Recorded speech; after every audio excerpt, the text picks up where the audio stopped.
welcome to Meats and Cheats, the YouTube show where every day is a cheat day. And today, my co-host, my lovely assistant, my soon-to-be wife, Leela, is not here today.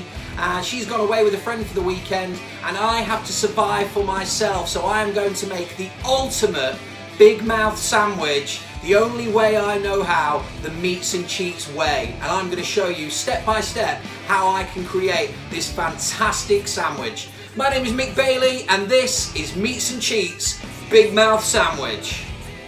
So it's important to start off with good bread, and we've got jalapeno, chili, and 3 cheese bloomer bread, and look at it there in its glory. I mean, it doesn't do it justice, so there's a key next to it, and here we are, we cut it open, and look how good it is inside. Pull out all this bread, you don't need it. It gives you more space inside the actual roll. Perfect sense to me, that. Always time to eat the insides as well, you know, just make sure no one's around to judge you while you're doing it. Let's look at the ingredients. We've got gherkins, smoky baconaise, mozzarella sticks.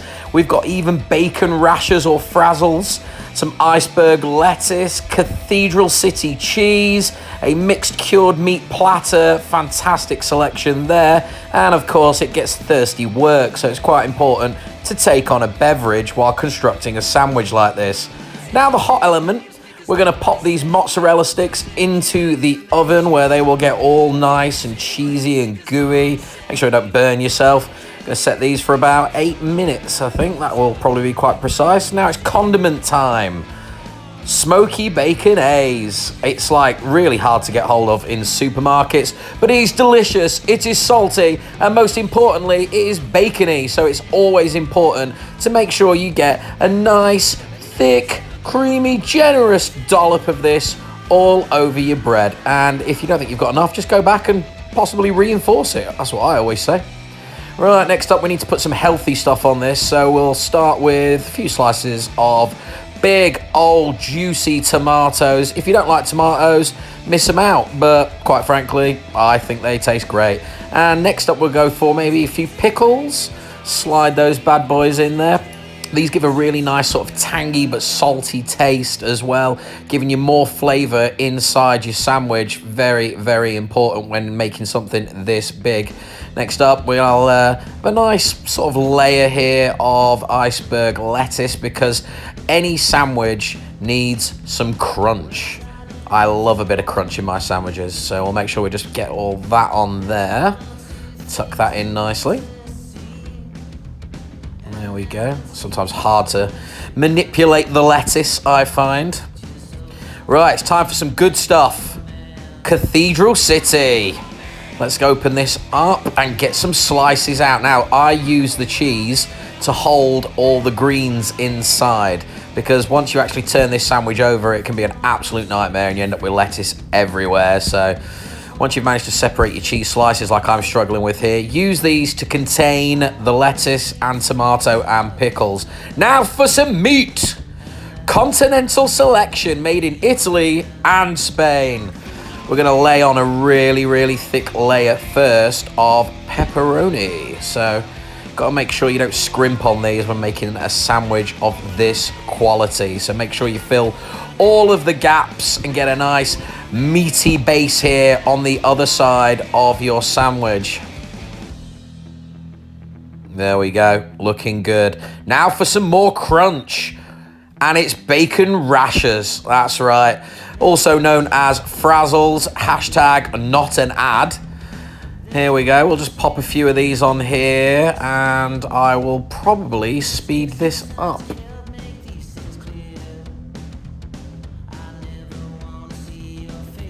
Now the frazzles are all in place, it's important to contain the frazzles. So we're going to use some nice slices of salami. Once again, like the pepperoni, fill that sandwich with meat. Hold the crunch in place. It's very important, otherwise you are going to end up with a lot of sandwich all over your ginger beard. And that's just assuming that you've all got a ginger beard. So if you haven't, I apologise gratuitously. Next up, it's time to throw some fancy meat into the equation. Some sweet, sweet Parma ham.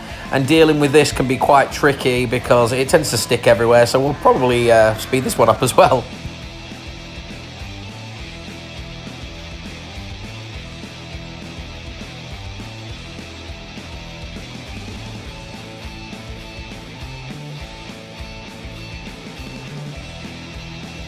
So it's just about time now to get the mozzarella sticks out. This is going to provide a nice hot center for the sandwich, which is going to give it all sorts of delicious, gooey, cheesy texture. So we'll just pop these bad boys on.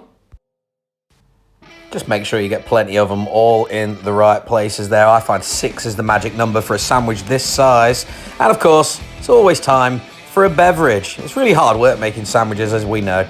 So yeah, lovely stuff. Hashtag not an ad. Okay, and last off, we're going to throw on a little bit more baconaise because you can never have too much of this delicious, salty condiment.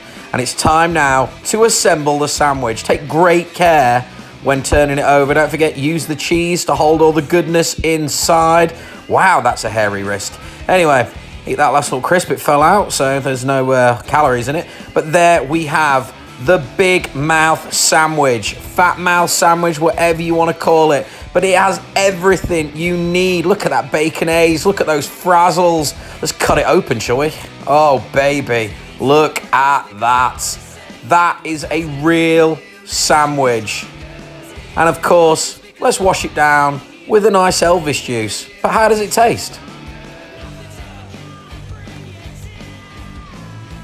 Delicious. Oh, baby.